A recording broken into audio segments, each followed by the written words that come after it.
Khartoum wasn't just Hollywood's most expensive portrait of British colonial failure, it was a $6 million gamble built on a director nobody wanted, a leading man who couldn't manage the accent, a co-star who filmed every scene in England while the rest of the cast cooked in Egypt, and a screenplay written by a man that the scientific community was simultaneously dismantling as a fraud. So, let's dig into the wreckage of Khartoum with 15 facts the studio tried to bury, including the horses that died, despite official assurances they hadn't, the stretch of road where history made a cruel joke at the director's expense, and the real Gordon that Charlton Heston's heroic posture was carefully constructed to conceal. The director who made Khartoum did not go through life under the name he was born with. Basil Dearden was born Basil Clive Dear in Westcliff-on-Sea, Essex in 1911. When he joined the theatrical enterprises of impresario Basil Dean and later moved into film production at Ealing Studios, the similarity between Dear and Dean created constant professional confusion. Correspondence went to the wrong man. Credits were misattributed, and the young assistant director found himself perpetually in the shadow of a surname he shared with his employer. His solution was to alter his own name into something distinct enough to function independently.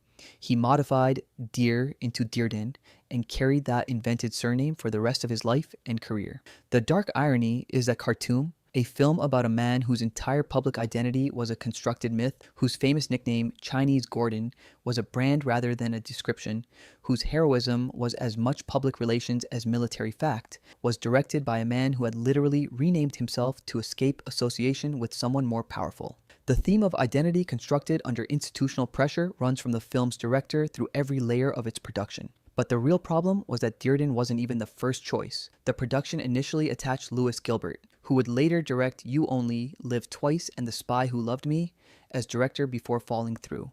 Dearden was brought in as a replacement, and when Charlton Heston joined as the lead, he made his own preference clear. He wanted Carol Reed, the director of The Third Man and Oliver, not Dearden. In a production note preserved in the historical record, Heston was not happy with Dearden's work on the film. He did not hide this view. He continued making Khartoum anyway, because the machinery of the production was already in motion and because Dearden was a competent professional whose limitations were a known quantity.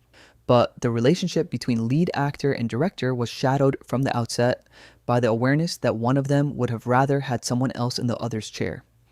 Heston's casting as General Charles Chinese Gordon presented a specific cluster of physical problems that the production did not attempt to solve. It simply proceeded and hoped audiences wouldn't notice. The real Gordon was short and notably compact in build. Heston was a towering, physically imposing American whose entire cinematic identity rested on monumental physical presence. Gordon was English to the core of his professional formation. Heston was from Evanston, Illinois. Gordon spoke with the clipped authority of a Victorian-era Royal Engineer officer. Heston's British accent, according to multiple critics and the actor's own later candor, did not hold up consistently past the opening scenes. And yet Heston also, by some accounts, bore a genuinely striking resemblance to Gordon's face. The angular features, the intense eyes, the quality of austere conviction. The production leaned on the facial resemblance and hoped the accent and the height and the nationality would blur in the spectacle of Ultra Panavision 70 and Egyptian desert exteriors. Mostly it worked, but Heston himself later admitted in his autobiography what the production had always known, that his star power did not extend to a film with no women about a famous Brit largely unknown to American audiences. He diagnosed the film's commercial failure with surgical precision and placed himself at the center of the diagnosis. Before Heston arrived, the role had been offered to Burt Lancaster, who declined. This is worth dwelling on, because Lancaster and Heston occupied very different positions in the landscape of 1960s Hollywood epic making. Lancaster was harder, more politically conscious, more willing to play characters whose heroism was genuinely ambivalent. His Gordon might have been thornier and less inclined toward martyrdom as spectacle. What the film would have been with Lancaster's specific quality of sardonic intelligence carrying it is one of those permanent counterfactuals the production record makes visible but cannot resolve. What is certain is that the role traveled from Lancaster's refusal to Heston's acceptance, and the version of Gordon that reached audiences was the one shaped by Heston's particular relationship with large-scale heroic performance. Magnificent, controlled, and carefully immunized against the ugliest aspects of the historical record. Here is the production detail that, once known, permanently changes how you watch the film. Laurence Olivier, who plays the Mahdi, the film's most visually arresting and commanding presence, the man whose performance generates the film's most quoted lines and its most intellectually alive scenes, filmed every single one of his scenes on soundstages at Pinewood Studios in England. He never went to Egypt. He never shared a set with Heston during outdoor sequences. The fictional meetings between Gordon and the Mahdi, the film's dramatic centerpiece, the confrontations that reviewer after reviewer cited as the film's most memorable moments, were constructed from two actors who were never in the same country during the Egypt location shoot. The production schedule went on a deliberate hiatus after the Egyptian exterior filming concluded, specifically to allow Olivier time to become available for the interior work in December. And for this, 8 days of work on a Pinewood soundstage, Olivier was paid $250,000. The mathematics of that figure are worth sitting with. $250,000 for 8 days, never leaving Britain, applying dark makeup and a constructed accent to play a Sudanese religious leader on artificial sets while Heston sweated through location shoots in the Nile Valley. Olivier's entire contribution to a film nominally set in Sudan was shot in a home county studio. What Olivier was doing in those 8 days at Pinewood, darkening his skin to play a Sudanese Arab religious leader, was, even in 1966, a practice the industry was beginning to regard with discomfort, though not yet with the outright rejection it would eventually attract. Olivier had done something similar the previous year, applying blackface adjacent makeup to play Othello for the National Theatre production that was filmed for cinema release in 1965. The Khartoum makeup was the Othello makeup repurposed for a different role in a different continent. The same technique applied to a different face. Olivier's construction of the Mahdi, the accent, the physicality, the quality of religious conviction he projected was genuinely magnetic. Multiple contemporary critics called it the most compelling performance in the film. The fact that the most praised element of a film about Sudanese history was a white Englishman in brownface playing a Sudanese leader should have been noted more sharply than it was in 1966. That it wasn't tells you something specific about the critical infrastructure of the mid-1960s British film industry. Both of the film's most celebrated dramatic sequences, the confrontation between Gordon and Prime Minister Gladstone and the face-to-face meeting between Gordon and the Mahdi, are historical fabrications. Gordon and the Mahdi never met. They communicated through correspondence and intermediaries in the way that opposing military commanders in the Victorian era typically communicated. The film's screenwriter, Robert Ardrey, invented the physical meetings outright as dramatic devices that allowed him to stage the film's central philosophical debate between a Christian soldier's individual conscience and a religious leader's theocratic ambition, as a direct dialogue between two men rather than as parallel monologues separated by geography. TCM's own record notes, quoting a clip description, that the central confrontation is a meeting that never happened, imagined by Robert Ardrey. The film does not tell its audience this. It presents invented conversations between two real historical figures with the authority of the rest of its meticulously costumed and historically researched production. The costume budget was scrutinized for accuracy. The weaponry was authenticated. And the two scenes most critical to the film's dramatic argument were invented from nothing. Robert Ardrey, who received an Academy Award nomination for his Khartoum screenplay, was simultaneously one of the most publicly celebrated and privately ridiculed intellectual figures of the 1960s. He had abandoned Hollywood screenwriting, where he had been MGM's highest paid writer, to pursue what he described as anthropological research in Africa. He emerged from this with African Genesis in 1961 and The Territorial Imperative in 1966, books arguing that human aggression was evolutionarily inherited, that territory and dominance were the primary drivers of human behavior, and that the killer ape was the ancestor of modern humanity. The scientific community received these books with increasing contempt. A 1966 review described Ardrey as a mine of scientific-sounding misinformation. A 1967 assessment said his arguments were shot through with such elementary mistakes that he would surely mislead anyone who takes him seriously. Anthropologist Sherwood Washburn, one of the most respected figures in the field, dismissed him as a popularizer of data he does not understand. The man writing a philosophically serious screenplay about the clash between Christian imperialism and Islamic messianism, a film praised for its intellectual depth and political nuance, was, at the moment of that writing, being systematically demolished by every credentialed expert in the field he had claimed for himself. The strange biographical footnote that sits alongside this is Ardrey's IMDb biography, which notes in passing that before his Hollywood career, he played piano in an Al Capone speakeasy.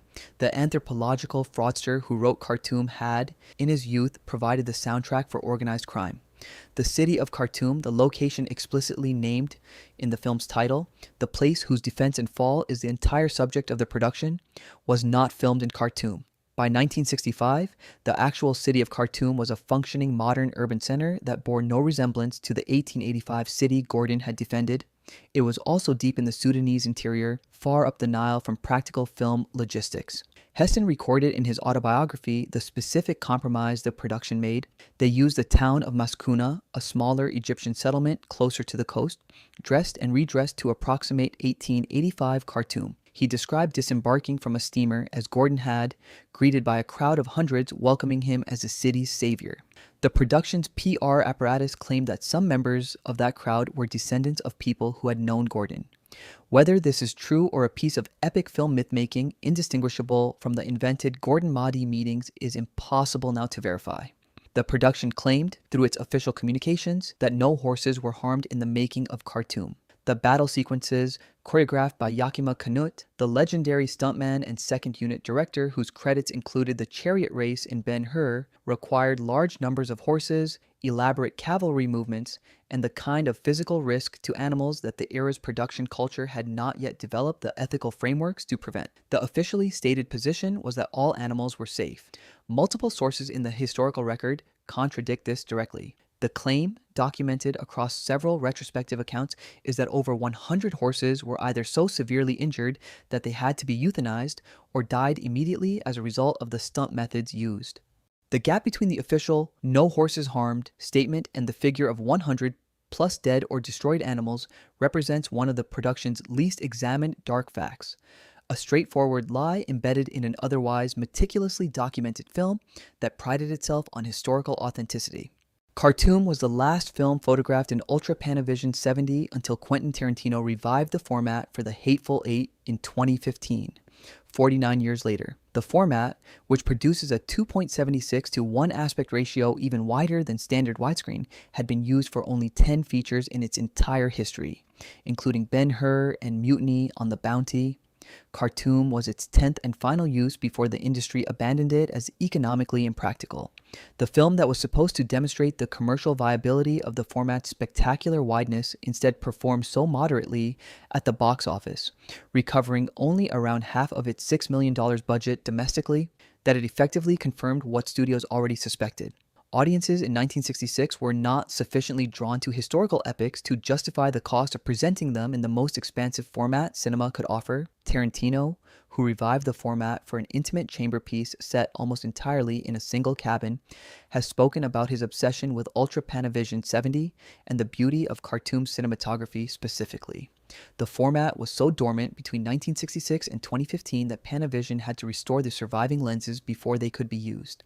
The last film to use them before The Hateful Eight, the film that effectively closed the format's first chapter, was Charlton Heston defending a city that wasn't actually Khartoum, playing a British general he couldn't quite sound like, opposite an actor who was in a studio in Buckinghamshire.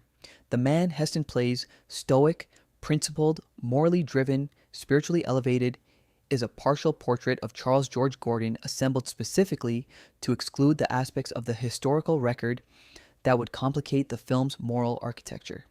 The real Gordon was present at the looting and burning of the Chinese emperor's summer palace during the Second Opium War, an act he himself described as making one's heart sore, but which he participated in directly. He served an empire whose China policy Gladstone himself, the very man played by Ralph Richardson in the film, had called a war more unjust in its origin than almost any he could name. Gordon made his name in a war fought to force opium onto the Chinese population, then was celebrated for the humanitarian mission that followed.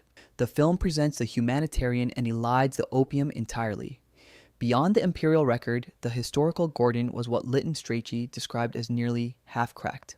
A man who almost removed himself from military college for throwing a student downstairs and stabbing another with a fork, who accosted strangers in the street to ask whether they believed in Jesus, who suffered a genuine nervous breakdown at the end of his Sudan governorship so severe that he was described upon leaving Cairo as a broken man rather off his head, and who sent telegrams stuffed with biblical verse to London ministers offering scriptural solutions to political problems. The quality of instability and mysticism that made Gordon genuinely strange, and that historians have debated as possible martyrdom, seeking, repressed sexuality, or what one contemporary assessment gently suggests might be something resembling Asperger's syndrome, is sanitized in the film into dignified eccentricity. Heston's Gordon is haunted. The real Gordon may have been something closer to genuinely unraveling. And then there is the death of Basil Dearden, which sits in the record of his career like something a novelist invented and a biographer reluctantly had to report as fact. On 23rd of March 1971, Dearden was killed on the M4 motorway near Heathrow Airport after a road accident. His last completed film, The Man Who Haunted Himself, released in 1970 and starring Roger Moore, featured as its critical dramatic set piece the death of its protagonist, Harold Pelham, in a car crash.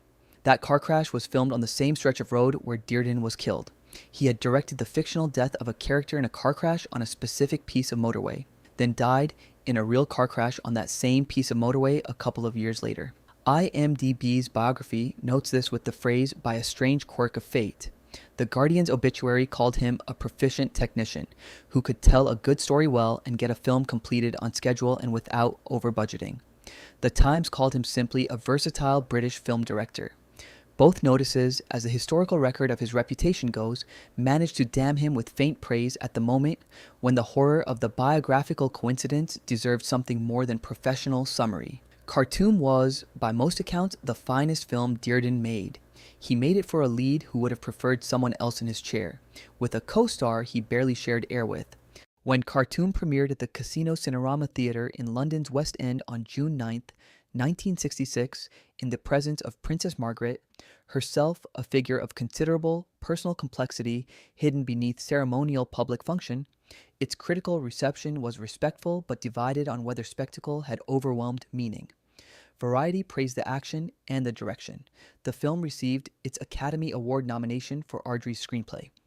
But its box office performance in America was modest, and Heston's own diagnosis, no women, a famous Brit unknown to American audiences, a genre already beginning to wheeze on its last commercial breath, proved essentially correct. By 1967 and 1968, The Graduate and Bonnie and Clyde were arriving to announce that the roadshow epic's era was conclusively over. Khartoum landed at the hinge point, looking backward at a tradition of imperial spectacle that the culture was preparing to abandon. But what retrospective attention has done to the film is strange and somewhat uncomfortable. The Eureka Masters of Cinema Blu-ray release has given it the restoration and the scholarly apparatus, audio commentary, video essay, collector's booklet that forces serious re-engagement. What that re-engagement reveals is a film far more aware of colonial ambivalence than its cheerful marketing suggested, shot in a format so beautiful that Quentin Tarantino spent decades trying to find a way to revive it, and built around two performances, one of them delivered entirely in a Buckinghamshire studio, that are genuinely remarkable regardless of the ethical baggage surrounding them. The film that killed Ultra Panavision 70, suppressed Gordon's madness, and hired a pseudoscientist to write its philosophically ambitious screenplay, has been quietly reclassified from embarrassing relic to complex artifact.